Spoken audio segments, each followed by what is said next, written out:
Welcome back to the TOEFL Minute, sponsored by toeflmaster.com, here with the TOEFL Master, William. William, one thing I think is a concern for students is the writing section. The idea that if students think they don't write very well, that they won't be able to get a high score. Mm-hmm. And of course that's one of the components. You need to score well on all four to have as high a score possible. Mm-hmm. What do you recommend to students who may think they don't write very well and still have the possibility of a high score?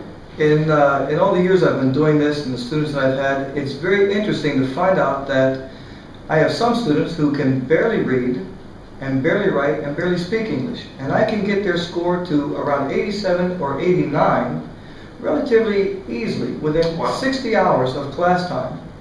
I also have students that are excellent writers of English, and they do not do very well on the TOEFL because they don't follow what I teach them. The TOEFL is based on structure. You can write extremely well in English, but if you don't follow the toefl-ibt structure, you're going to fail. And so what I teach is write simple sentences, right within the structure they require, and you will score a good score.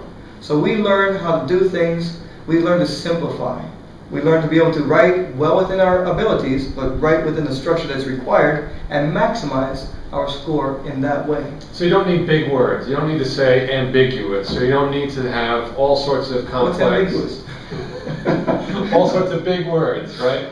No. Stay simple, You can say the same thing in smaller words, they have very simple rules. Don't write in a foreign language, that's any language other than English. So you have to answer the question, you have to write clearly, you have to have a certain structure that they ask you to write it, you have to use connection words and phrases, and you have to use proper grammar. But if you keep it simple, and keep the grammar simple, you can stay on track, follow the structure, and get a high score. Keep the structure, keep a high score. Give them what they're asking for, and they'll give you what you want.